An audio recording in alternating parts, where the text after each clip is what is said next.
Good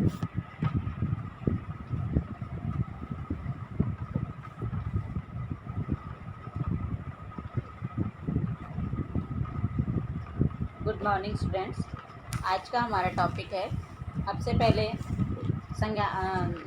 आज का topic है संज्ञानात्मक परिवर्तन या फिर कहें तो कॉग्निटिव चेंज। और पिछले वीडियो में हमने पढ़ा था भावात्मक परिवर्तन यानी इमोशनल। अब है हमारे माइंड से रिलेटेड चेंजेस।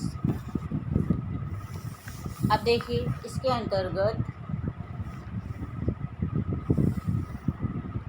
हम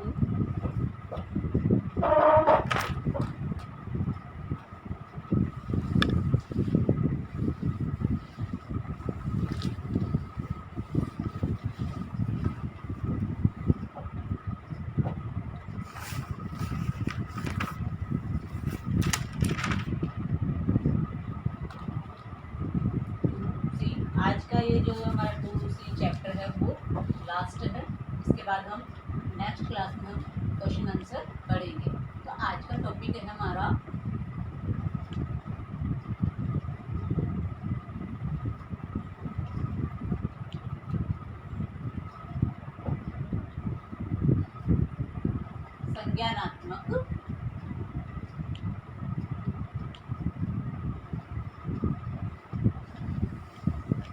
संज्ञानात्मक परिवर्तन।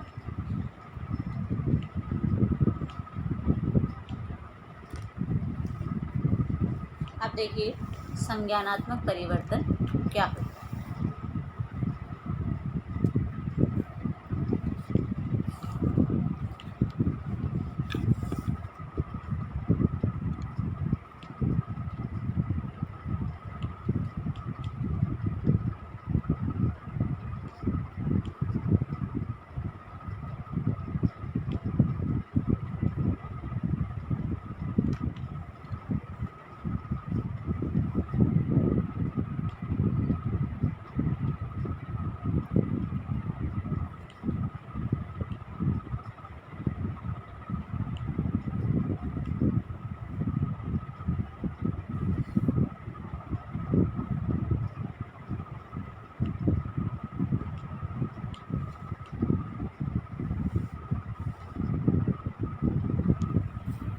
इसके अंतर्गत आज हम पढ़ेंगे संज्ञानात्मक परिवर्तन क्या होता है।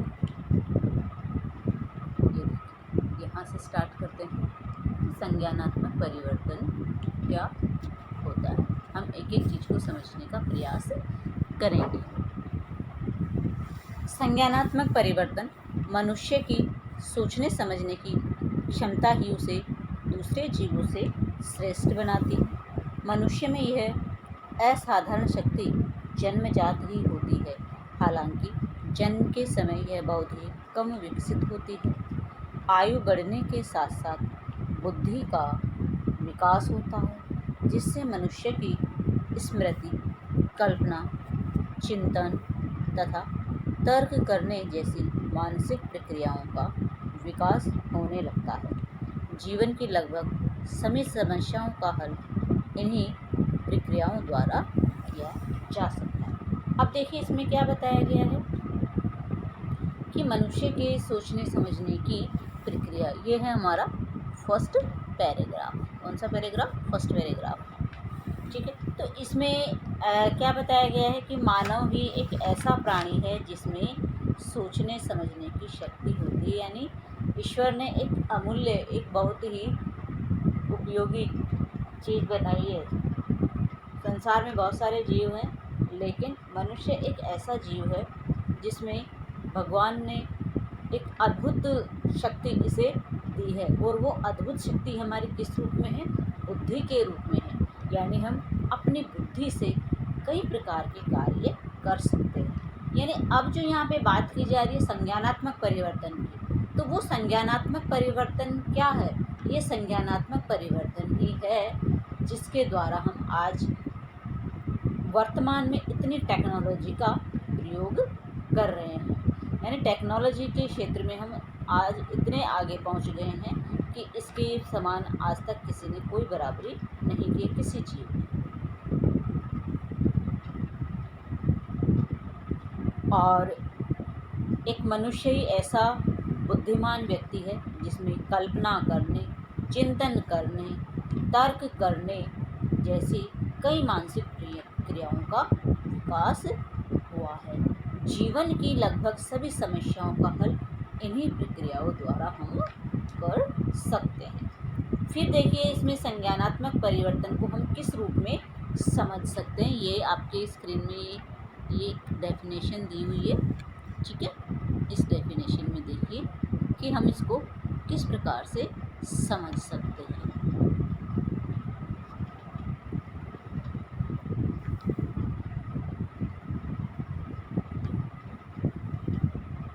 इसमें मानसिक प्रक्रियाएं जो चिंतन, कल्पना, तर्क तथा स्मृति से परिपूर्ण होती है, संज्ञान कहलाती है। संज्ञान, ज्ञान तो आप सभी जानते हैं, ज्ञान हम बुद्धि के बिना लगा ही नहीं सकते हैं, ठीक है। और संज्ञान यानी और अधिक संज्ञान जो जिस व्यक्ति में मौजूद है वो कहलाता है हमारा कॉग्निटिव चेंज। क्योंकि हम एक सामाजिक प्राणी हैं, व्यक्तिगत रूप से हम कई प्रकार की भिन्नताएं लिए हुए हैं, सब अलग अलग कैटेगरी के हैं। मनुष्य होते हुए भी सब में किसी में शारीरिक रूप से चेंजेस हैं, किसी में मानसिक रूप से चेंजेस हैं और किसी में भावात्मक रूप से परिवर्तन है। तो ऐसी कई प्रक्रियाएं होती हैं हमारे अंतर्गत। तो जब कई मनुष्य में भी जब चेंज होता है तो उसकी मानसिक शक्ति, चिंतन शक्ति, कल्पना शक्ति, तर्क शक्ति और स्मृति आदि चीज़ें भी सब अलग अलग होती है।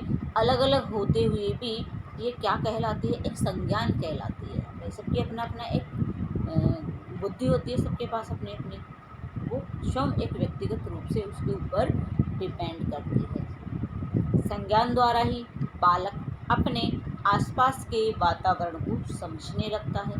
वह धीरे धीरे नए रूप, रंग तथा आकार की वस्तुओं को पहचानने में सक्षम हो जाता है। दूसरे शब्दों में कहें तो उसके मस्तिष्क में उस वस्तु की छाप पड़ जाती है, जिसे प्रत्यय बनना भी कहते हैं। संज्ञान का विकास प्रत्यय के विकास पर ही निर्भर करता है। अब देखिए संज्ञान द्वारा ही आपने इस चैप्टर में पढ़ा कि बालक के बारे में बताया गया है कि बालक जब से जन्म लेता है तब से लेकर किशोरावस्था की अवस्था इसमें बताई गई है। एक टाइम बताया गया है कि कब से कब तक के बालक के बारे में हमें जानना है, किस प्रकार से इसमें स्वयं का विकास करता है। तो संज्ञान द्वारा ही बालक अपने आसपास के, देखिए संज्ञान द्वारा, इस पैराग्राफ पे हम हैं, संज्ञान द्वारा ही बालक अपने आसपास के वातावरण को समझने लगता है। वह धीरे धीरे नए रूप, रंग तथा आकार की वस्तुओं को पहचानने में सक्षम हो जाता है। दूसरे शब्दों में कहें तो उसके मस्तिष्क में उस वस्तु की छाप पड़ जाती है, जिसे प्रत्यय बनना भी कहते हैं। संज्ञान का विकास प्रत्ययों के विकास पर ही निर्भर करता है। संज्ञान का विकास किस पर निर्भर करता है, हमारे संज्ञान पर निर्भर करता है।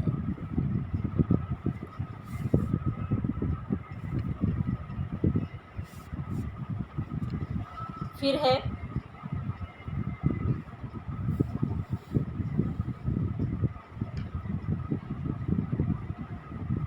नेक्स्ट, यानी यहाँ से हम जानेंगे इस अवस्था के किशोर ऐसी परिस्थिति की कल्पना कर सकते हैं जो उन्होंने स्वयं कभी अनुभव नहीं की हो। वे प्राकृतिक आपदा या भयानक दुर्घटना के असर को समझकर उसके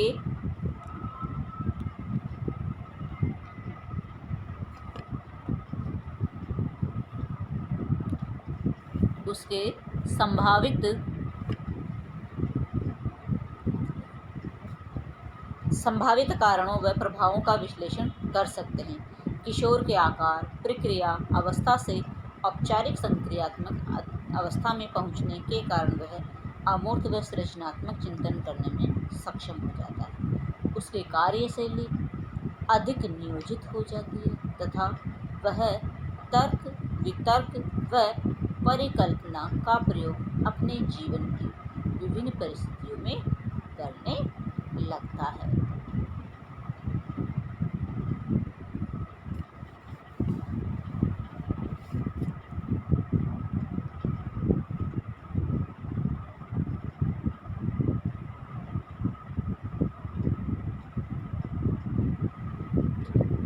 अब देखिए इसमें क्या बताया गया कि ऐसी अवस्था में जो किशोर होते हैं वो परिस्थिति की क्या करने लग जाते हैं, परिकल्पना करने लग जाते हैं।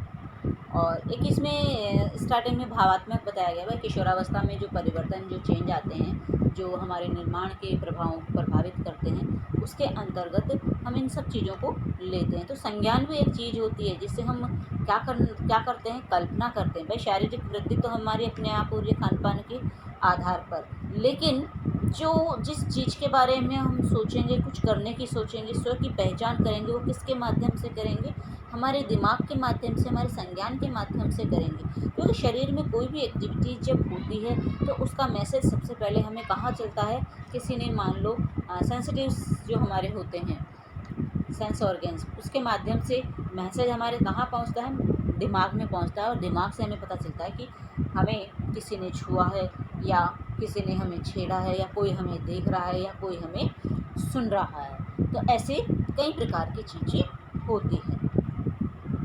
फिर देखिए, वे प्राकृतिक आपदा या भयानक दुर्घटना के असर को समझकर उसके संभावित कारणों और प्रभावों का विश्लेषण कर सकते हैं। अब वो किसको समझने लग जाते हैं, एक तो कल्पना करने लग जाते हैं, और स्वयं कभी अनुभव नहीं की हो ऐसे वो क्या करते हैं, कल्पना करते हैं। छोटे बच्चे कल्पनाएं ज़्यादा करते हैं। वे प्राकृतिक आपदा या भयानक दुर्घटना के असर को समझकर उसे संभावित कारणों व प्रभावों का विश्लेषण कर सकते हैं। किशोर के साकार प्रक्रिया अवस्था से औपचारिक संक्रियात्मक अवस्था में पहुँचने के कारण वह अमूर्त व सृजनात्मक चिंतन करने में सक्षम हो जाता है।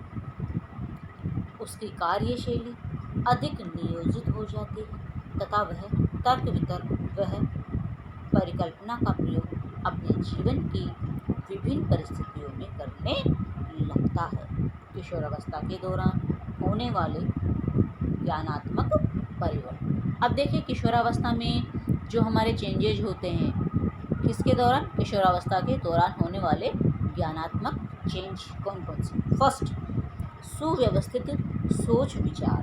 किशोर किसी भी समस्या को हल करने के लिए क्रमबद्ध सोच विचार करते हैं। वह समस्या से संबंधित सभी कारणों को सुनियोजित तरीके से जोड़कर सभी समीकरणों को ध्यान में रखते हुए उसका निष्कर्ष निकालने का प्रयास करते हैं। जैसे कि यदि किशोर को पूछा जाए कि आज स्कूल में उसने क्या पढ़ा, तो वह क्रमानुसार सुनियोजित ढंग से व विस्तृत रूप से प्रत्येक विषय के बारे में जानकारी देगा। जबकि यह प्रश्न यदि एक अल्प वयस्क से पूछा जाए तो वह अव्यवस्थित ढंग से अधिक ही जानकारी देगा। अब देखिए इसमें क्या बताया गया है कि हम कोई भी बालक जो इस दौरान इस अवस्था में होता है, उन्हें स्टेप बाय स्टेप हर चीज़ बताने की उनकी मेमोरी इतनी अच्छी होती है कि स्टेप बाय स्टेप व्यवस्थित रूप से सारी चीज़ें बता देंगे। फर्स्ट पीरियड किसका था, सेकंड किसका था, फर्स्ट में क्या पढ़ा, सेकंड में क्या पढ़ा, थर्ड में किसने क्या कहा, फोर्थ में क्या हुआ, फिफ्थ में क्या हुआ। यानी जब से वो स्कूल में एंटर हुआ तब से लेकर घर आने तक की पूरी रिपोर्ट किसी को भी दे सकता है। यानी उसका माइंड इतना तेज होता है इस अवस्था में। तो जो है किशोरावस्था के दौरान जो परिवर्तन आता है वो संज्ञानात्मक परिवर्तन, वो एक सुव्यवस्थित सोच विचार भी उसके अंतर्गत शामिल है। फिर है बी, परिकल्पनाएं। देखिए बी, परिकल्पनाएं।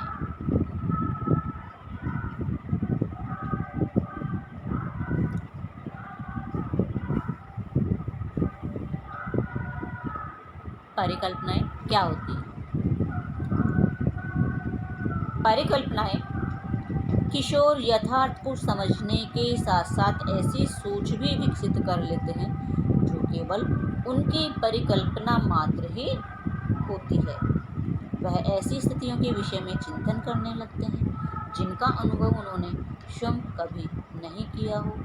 इस अवस्था में वह स्थिति का अनुमान लगाकर उसका निष्कर्ष निकालने में भी सक्षम हो जाते हैं। किशोर एक ही स्थिति के कई हल व उनके परिणामों को भी सोच सकते हैं। जैसे कि कहीं बाढ़ आने पर किशोर बाढ़ के दुष्परिणामों के साथ साथ बाढ़ के कारणों का भी विश्लेषण कर सकते हैं।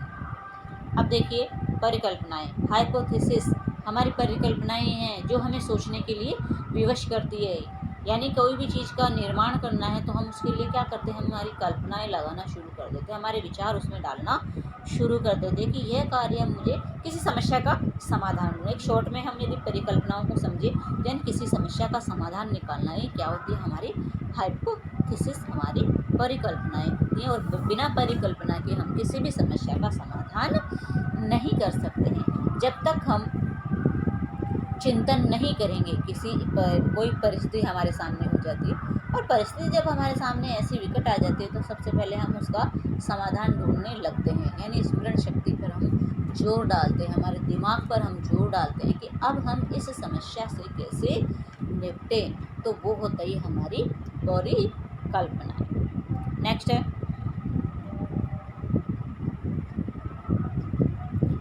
काल्पनिक स्थिति में तर्क वितर्क। किशोर काल्पनिक स्थितियों का विचार करके उनके विषय में अपने तर्क प्रस्तुत करने में सक्षम हो जाता है। देखिए 3rd नंबर पे है अपनी अब काल्पनिक स्थिति में तर्क वितर्क हम पढ़ रहे हैं।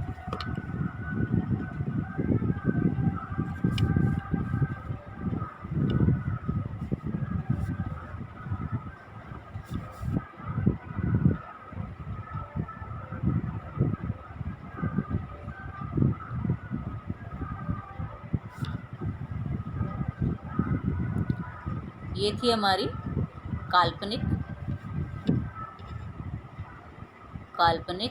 स्थिति में तर्क वितर्क। देखिए कैसे किशोर काल्पनिक स्थितियों का विचार करके उनके विषय में अपने तर्क प्रस्तुत करने में सक्षम हो जाता है।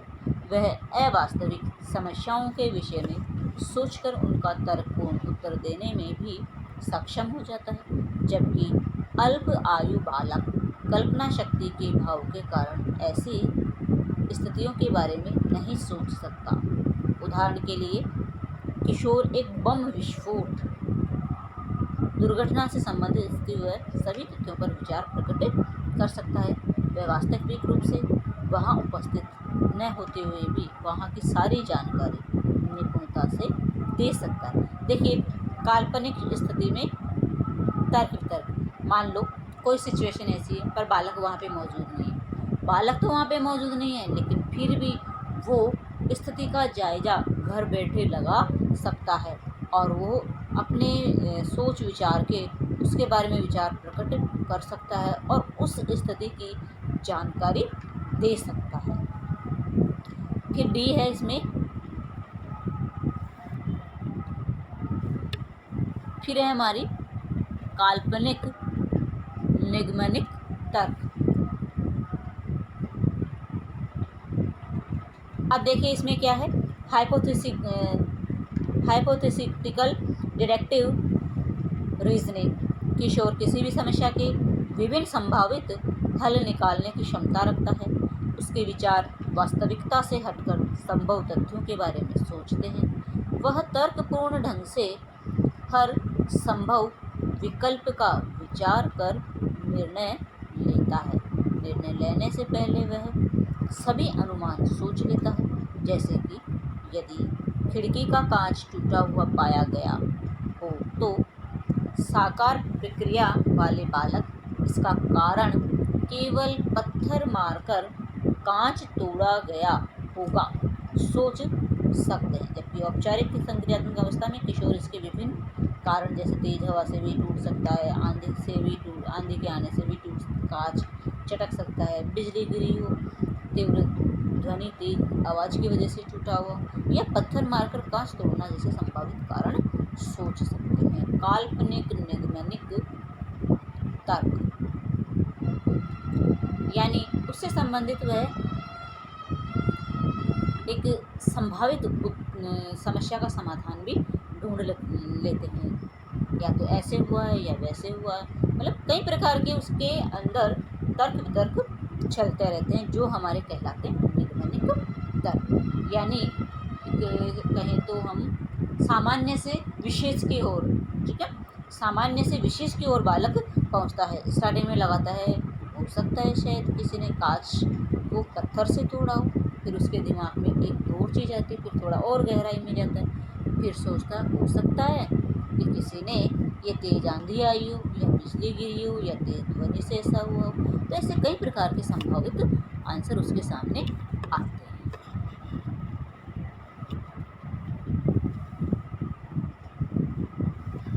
तो ऐसे करके कई सारी चीज़ें होती हैं जो बालक के सामने होती है। तो हमने आज इस वीडियो में एक कॉग्निटिव सोच के बारे में, एक कॉग्निटिव परिवर्तन के बारे में हमने पढ़ा। धन्यवाद।